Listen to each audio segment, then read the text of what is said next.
Assalamualaikum warahmatullahi wabarakatuh. Hello student, how are you today? I hope you are fine. Hari ini Ustazah akan menjelaskan materi PLH. Yuk kita belajar bareng-bareng. Kali ini kita akan belajar tentang penanaman berbagai jenis tanaman obat atau apotik hidup. Nah, untuk itu kita akan membahas tentang jenis-jenis tanaman obat, manfaat tanaman obat, dan cara pemeliharaan tanaman obat. Sebelumnya, Ustazah pengen tanya, apa sih tanaman obat itu?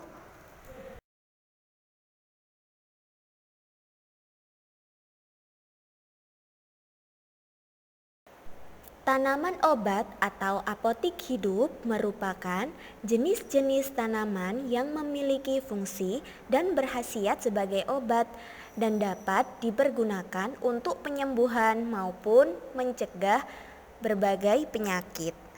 Nah, anak-anak, di sekeliling tempat tinggal kita banyak juga tumbuhan atau jenis tanaman yang bermanfaat untuk kesehatan manusia. Karena itu, kita bisa mengusahakan untuk menanam tanaman tersebut di pekarangan. Kita juga dapat memperoleh banyak keuntungan jika pekarangan rumah kita banyak sekali tanaman obat ya. Nah, selain itu bisa menghemat biaya juga dan menambah keindahan dan keasrian. Nah, banyak sekali tanaman yang bagian-bagiannya bisa digunakan sebagai obat, mulai dari buahnya, daunnya, bisa juga dari umbi, dan bagian-bagian lainnya yang banyak sekali manfaatnya. Nah, anak-anak, berikut jenis-jenis tanaman obat yang bisa dibudidayakan sebagai apotik hidup di pekarangan rumah kita. Contohnya, ada tanaman jahe, ada temulawak, ada sirih, ada seledri, ada kunyit, ada kencur, dan lain-lain. Nah, kali ini Ustazah akan menjelaskan satu persatu dari penjelasan maupun manfaat dari tanaman. Yang pertama, Ustazah akan menjelaskan tanaman jahe. Tanaman jahe merupakan tanaman rimpang yang sangat populer sebagai rempah-rempah dan bahan obat. Tanaman ini telah lama dikenal serta tumbuh baik di negara kita. Nah, untuk ciri-cirinya, tanaman jahe ini tingginya dapat mencapai 40 sampai 100 cm dan berumur tahunan. Untuk batangnya sendiri berupa batang semu yang tersusun dari helaian daun yang pipih memanjang dengan ujung lancip. Akarnya sering juga disebut sebagai akar rimpang jahe yang berbau harum dan khas berasa pedas. Nah, untuk manfaatnya sendiri, tanaman jahe ini banyak sekali manfaatnya. Yang pertama, bisa menghangatkan tubuh, menyedapkan rasa, mengobati masalah perut, mengatasi nyeri otot, mengobati batuk bronkitis, dan mengobati infeksi saluran pernapasan atas. Tanaman kunyit. Tanaman kunyit merupakan salah satu tanaman rempah-rempah dan obat asli dari wilayah Asia Tenggara yang memiliki tinggi 100 cm. Nah, untuk gambar jelasnya sudah Ustazah tampilkan di sini ya. Untuk manfaatnya sendiri juga sangat banyak. Nah, yang pertama untuk menyedapkan masakan. Kedua, mengobati rasa gatal. Yang ketiga, membunuh virus. Yang keempat, menurunkan tekanan darah tinggi. Selanjutnya, menurunkan demam, menghilangkan bau badan, diare, menambahkan stamina, mengobati radang tenggorokan dan gusi. Selanjutnya, tanaman kencur. Tanaman kencur merupakan salah satu jenis tanaman obat yang tergolong dalam suku temu-temuan. Rizoma tanaman ini mengandung minyak atsiri dan alkaloid. Untuk gambarnya bisa dilihat di video ya. Nah, selanjutnya untuk manfaat dari tanaman kencur. Yang pertama, bermanfaat untuk mengobati influenza, batuk, serak di tenggorokan.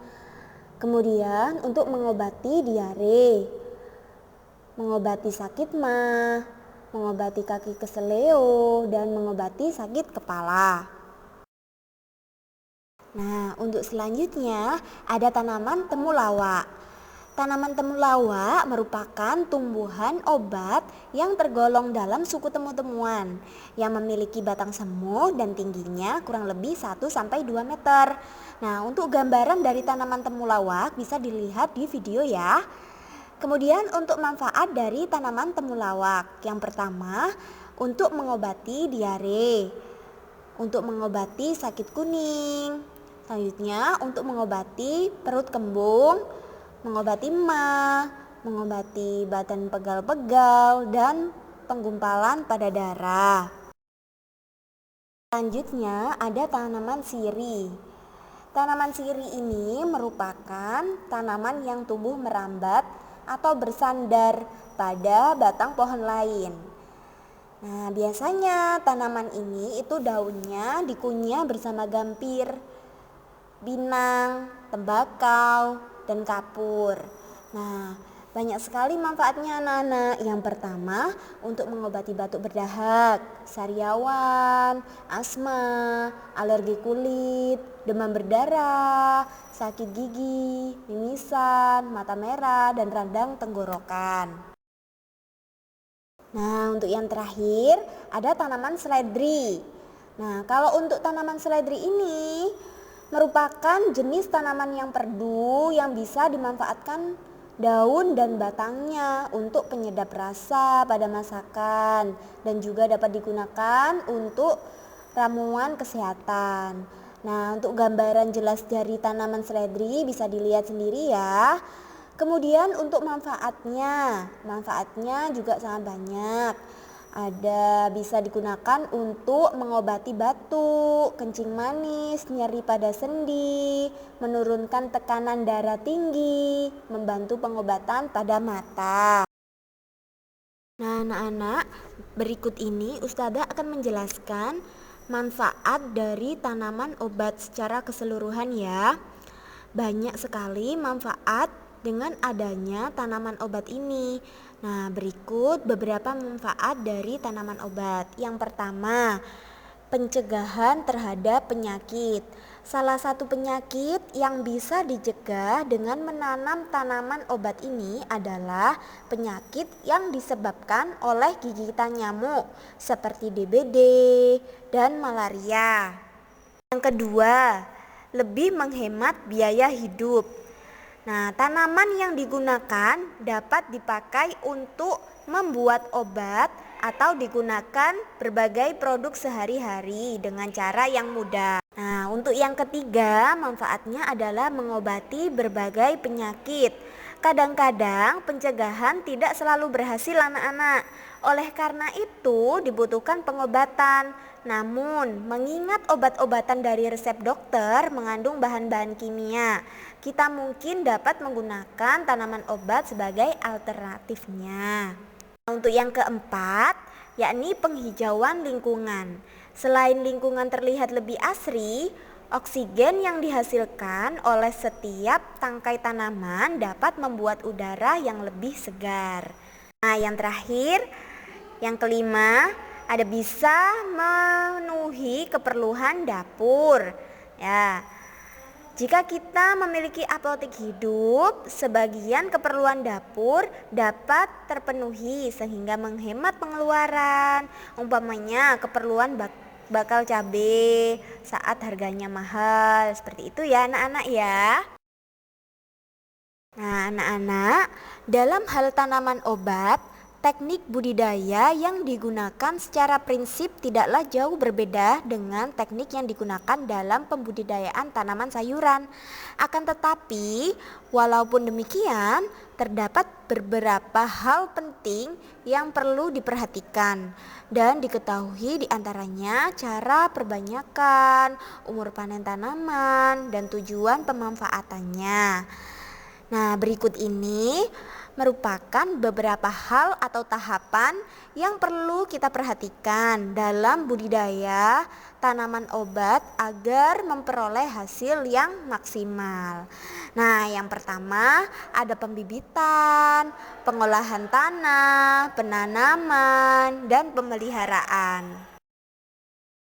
Nah, anak-anak, untuk pembibitan, perkembangbiakan bibit dapat dilakukan dengan dua cara, yakni yang pertama, perkembangbiakan secara generatif, dan yang kedua, ada perkembangbiakan secara vegetatif. Nah, untuk selanjutnya ada pemeliharaan. Beberapa hal yang perlu kita perhatikan dalam pemeliharaan. Antara lain yang pertama ada penyiraman. Ya. Untuk frekuensinya dapat diatur sesuai dengan kondisi kelembapan tanah. Kemudian yang kedua ada penyulaman. Nah, apa sih penyulaman itu? Nah, penyulaman itu merupakan penanaman kembali tanaman yang rusak, tanaman yang mati atau tumbuhnya tidak normal. Kemudian ada pemupukan.